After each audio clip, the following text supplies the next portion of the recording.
հայրենակիցները շարունակում են մեր զրույցը, ինչպես գիտեք 20 թվականի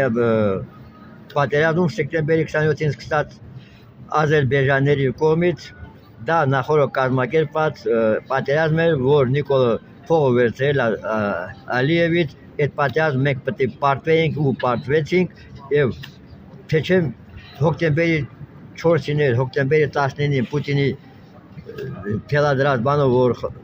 Ալիև բանին Նիկոլին ասում էր պայմանագիր ստորագրել կռիվը դադարեցնել Նիկոլը չէր ուզում, որովհետև ինքը փողը վերցրել է, որպեսզի ավելի գիտակից մասսայի որոշ մասը զոհվի, վերջապես նոյեմբերի 9-ին ստորագրելով այդ խայտարակ կապիտուլյացիան 9 կետանոց, որտեղ 9 կետից 8-ում Ադրբեջանը Ռուսաստանը իրենց պարտականությունները չեն կատարել, բայց մուսուլման Փաշողլինսկին կատարեց մենակ 9, որպեսզի Հայաստանի 3 տեղամասով ասպես կոչված երկրորդ կոչվոր ադրբեջանցիներին ճանապարհ տա դեպի Նախիջևան եւ Թուրքիա, ինչպես ասում են Բեղրի միջանցքով ասպես կոչված, որ 42 կիլոմետր երկարություն, 6 կիլոմետր լայնության անխոչնդոտ, այնտեղ հայերը շփոթել լինեն, եթե 9 կետանոցում 8 չեն կատարել, Նիկոլը Արցախը Ղարաբաղը նվիրեց Ադրբեջանին, այդ նույն ձևի Սյունիքն է նվիրել ասպես կոչված ադրբեջանցիներին ու ասում եմ, եթե օրենքը հավասար լինի նույն ճանապարհով 42 կիլոմետր, 6 կիլոմետր լայնությամբ առանց հայերի Թուրքիայի ասեն, ապա Երևանից մինչև Մեղրի այդ նույն 200 կիլոմետր երկարությամբ պլյուս 6 կիլոմետր լայնությամբ այդպեսի ճանապարհ պետք է հայերը ունենան։ Նույն ձևի Մեղրիից դեպի Դաղստան, Ռուսաստան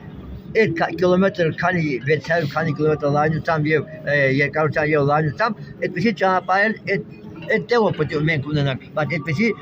իրադրություն չկա։ Ուրեմն Նիկոլը եւս այս ձևի ոնց նոյեմբերի 9 կապիտուլյացիան ստորագրել խაფել, ելի խაფում է հայ ժողովրդին, որպեսզի Սյունիքն էլ տա, այսա Սյունիքի որ պատերազմ լինի, ելի Ղարաբաղի նմանասորա մեր քույրերը ու եղբայրներն են, բայց մենք ձեզ չենք օգնում։ Դե դու չես օգնում, ելի քույր ու եղբայր այդ դավաճան։ Նույնն էլ անելու է Զանգեզուրի նկատմամբ, նույնն էլ անելու է բանի ժամանակ, Տավուշի հանձնելու ինքը իրան պետք է միայն Երևանում մի աթոռ, որպեսզի ինքը վարչակեղտի աթոռը զբաղեցնի կեղտոտի ու ինքը մեկ էլ աթոռը, իրան է դա պետք։ Հոպար, մի հատ նորից հիշացրացա, հավանեք բաժանորդագրեք։ Հավանեք, շնորհակալություն եմ խնդրում նորից հավանեք ու բաժանորդագրեք մեր այս էջին, որպեսզի մենք կարողանանք միասնական ձևով համախմբենք, կարողանանք փրկել մեր ազգին, թե չէ ուրիշ տեղ չկա, որովհետև ոչ մի լրատվամիջոց Երևանում չեն ուզում այդ մեր խոսակցությունները գրել տվել չեն ուզում, չեն տպագրում, ոչ թերթերում, ոչ